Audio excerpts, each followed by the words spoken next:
The afternoon in Chicago was brisk and filled with the energy of November.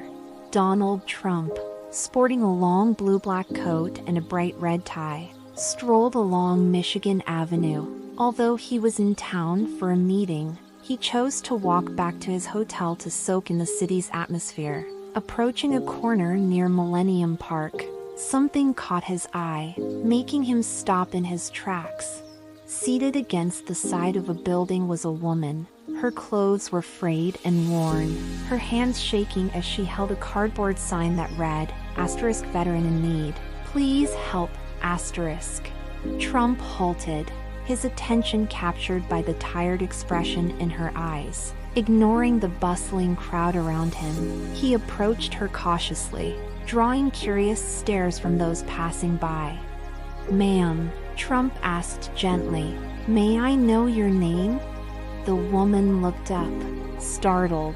She hadn't expected anyone to stop, especially not someone like Donald Trump.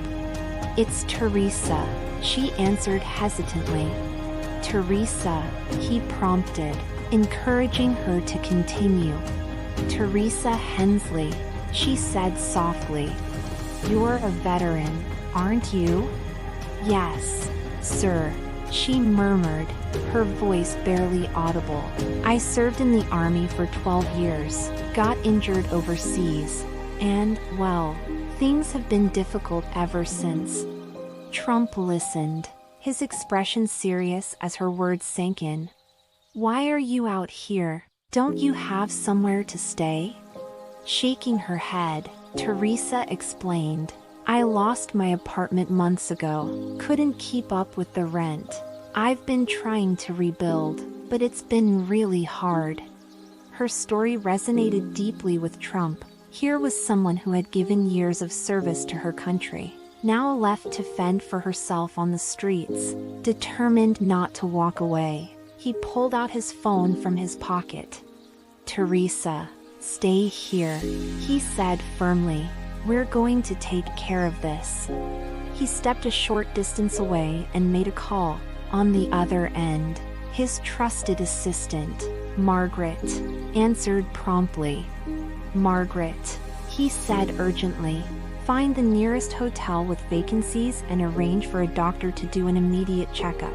Make sure they understand it's a priority." "Right away, Mr. Trump," she responded without hesitation.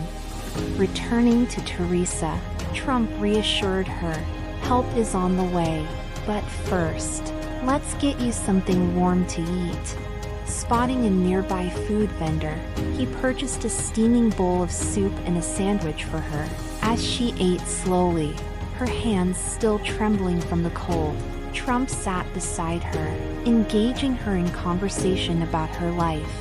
She shared stories of her army service, her family, and the chain of events that had led her to this point. She spoke about her deployments, the comrades she had lost, and the injury that brought her military career to an end. The transition to civilian life, she admitted, had been far more challenging than she ever imagined. Minutes later, a sleek black SUV pulled up to the curb. Margaret had acted quickly. The well-dressed driver stepped out, opening the door. "Teresa," Trump said gently, helping her to her feet. "This is for you. We're going to get you somewhere safe." Pausing, Teresa asked, "Why are you doing this, Mr. Trump? You don't even know me." Looking her directly in the eye, Trump replied, "Because someone should have helped you long before now." The SUV whisked them away to a nearby luxury hotel. With Margaret's arrangements in place, the hotel staff welcomed Teresa warmly, treating her as an honored guest. She was escorted to a suite on the top floor, where she found a hot shower, fresh clothes, and a comfortable bed waiting for her. Shortly afterward, a doctor arrived to conduct a thorough examination. He provided medication and advice to help Teresa recover her health.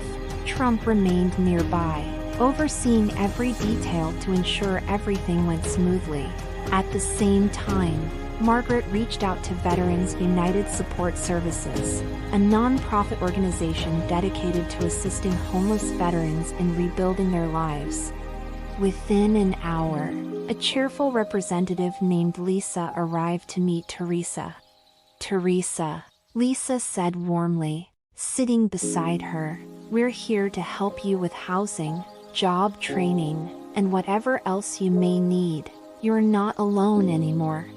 Tears filled Teresa's eyes as she turned to Trump, who stood quietly in the corner. "I don't know how to thank you, Mr. Trump," she said, her voice trembling. Stepping forward with a kind smile, he replied, "There's no need to thank me, Teresa. You've earned this many times over." By the next morning, Teresa's outlook had transformed. Veterans United secured her temporary housing, and Trump arranged for his foundation to cover her rent for the first year. He even handed her a check to help with immediate expenses. As he prepared to leave, Teresa stopped him. "Mr. Trump," she said, her voice steady with newfound confidence, "you've changed my life in ways I can't even express. Thank you." Trump smiled and said, "You're going to do incredible things, Teresa. Just promise me one thing." "What's that?" she asked. "Pay it forward someday," he said. With determination shining in her eyes, she nodded. "I will." As Trump stepped back into the bustling streets of Chicago, he felt a quiet sense of fulfillment. In just a few hours, one life had been profoundly changed. For Teresa Hensley, the future now held hope and endless possibilities. This concludes the story. Thank you for watching. If you enjoyed it, please like the video and share it with your friends. Don't forget to subscribe to our channel and turn on the notification bell for more inspiring stories. Have a wonderful day.